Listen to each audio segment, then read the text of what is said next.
Hello, this is teddygaming and welcome back to another preview video, and in today's one we're going to be looking at the TMNT The Armageddon Game issue number 6, and this is where I'd say things are getting really interesting, because with the story, we just got an invasion, and I'll say that with everything that's happening, it's going to go from 1 to 10 extremely fast in this issue, and I'm looking forward to it so much. So yeah. Okay, so taking a look at the images, we do get to see Sherelle's talking to someone. We don't really get to see who, but it's basically, we do find out later, and she's talking to the other Utroms. And it's all basically recapping the events that happened in issue 137, I think it was. So yeah, there's not really too much I can really say here. The artwork does look really nice, and when I did see this for the first time, I was just a little bit confused, just because I thought that this was happening in the streets. But now that I know that basically this is happening at the hotels there, it makes a bit more sense now. And as we do see here, he is talking to the Utroms, and yeah, there's not really too much I can really say about that little bit there.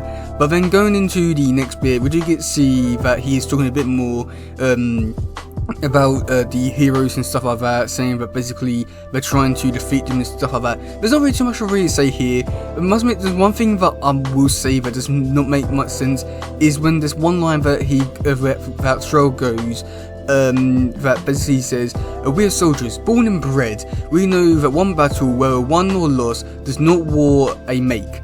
I don't really know what he's trying to really say here, if that's correct grammar or if he's just said it wrong, but anyway, that just might be a me thing, so I'm not too sure. But I will say this, with the Triceratons armor, with the Utroms inside them, it does really make me think that for a minute there, when I first saw this image, that maybe the Triceratons would be looking more like the Utrom bodies, and that would have been cool, and it just sort of gives me that vibe, but sadly it's not. But yeah, so the Utroms are Sherelle, what his orders are, and that's when going into the next page, and he says basically he just wants to kill all the humans, and yeah, there's no reason I can't really say much here, but one Utroms does ask Sherelle about the humans, and I was quite surprised by this, just because I'm not too sure why I was surprised, but at the same time it's Sherelle, so I shouldn't be too surprised. But Sherelle basically says that basically there's casualties and stuff like that, and people do need to sacrifice themselves, and he wants to kill them all, and yeah. And there's not really too much I can really say about this bit here, where he's just talking to the Utroms and about saying that he wants to just go full in with the war and he wants to win. Again, there's not really too much I can really say here, but he just wants to say that he wants to get rid of Krang from the battle that they had in issue 138, I think it was. Was it? I don't know. I can't remember when the exact battle took place. But yeah, I must admit, it does look pretty cool with Krang there with one glowing eye. So I'm not too sure if Krang is dead, but at the same time, no one really knows. But I do think that he may come back, but at the same time, not exactly too sure really.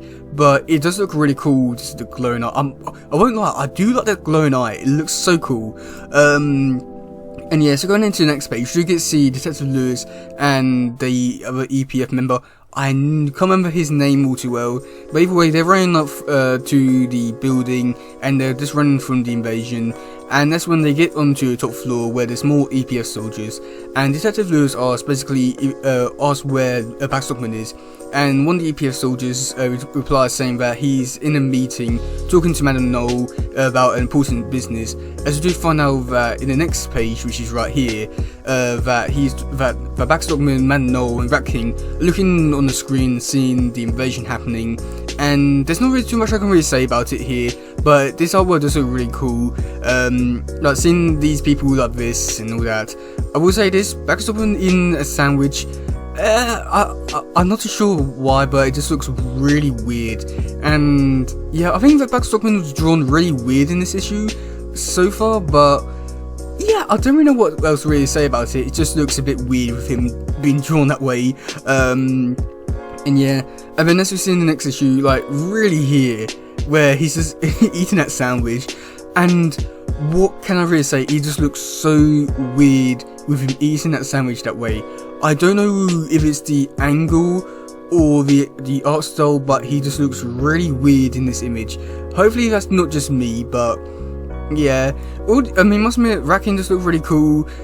I don't know, I really don't like this image of Baxterman eating the sandwich. I don't know why.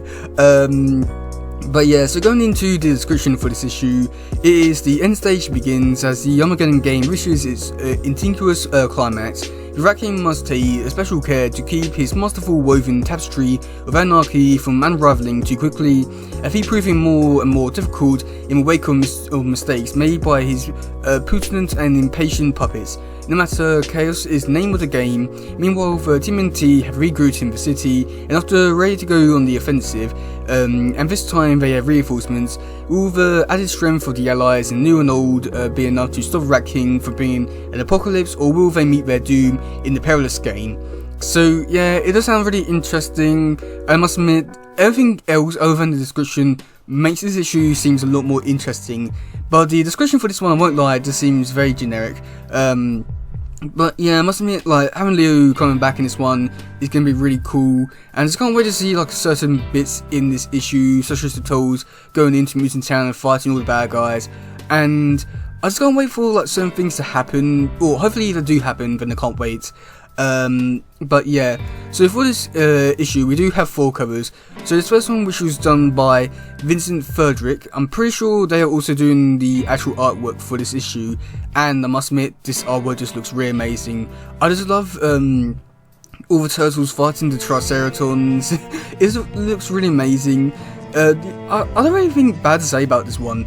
I think the only thing which I would say like about this issue, or the cover really, is the fact that with the background, I was thinking that maybe this could be taking place on a different planet, but yeah. Again, like, I'm not too sure what to really make of it. It just looks like really cool, but I'm not too sure why certain parts of like Mutant Town are on different levels, unless it's supposed to be a building, I guess maybe, but I'm not too really sure what to really make of it. But either way, this one looks really cool, really dynamic and really cool. We got the cover B, which is done by Alex Suntrick. I'm pretty sure I said that wrong. But you can see the Gang of 4 with the mutant turtle clone things behind them, and this just looks really cool. I am somewhat interested to see if we're actually going to see the Gang of 4 in this issue. I hope we do, but at the same time, you just never know with these comics. And then we do get this one, which is just amazing, which is done by Kevin Eastman. I'm pretty sure there was someone else involved in this one, but either way, this one looks really amazing, and it is somewhat tempting me to get this one as well. This one looks amazing. Just seeing Leo and Dark Leo with Shredder and Splinter behind him, it just looks really amazing. I just love this one so much, and yeah, I can't put into words how much I like this one. This one looks beautiful. And then we've got covers, or the 110 variant, which is done by Pascal Calnino. I'm pretty sure I said it wrong. And this one's connecting covers, so if you have the past ones for this event, you can connect them up. And yeah, this one does look really cool.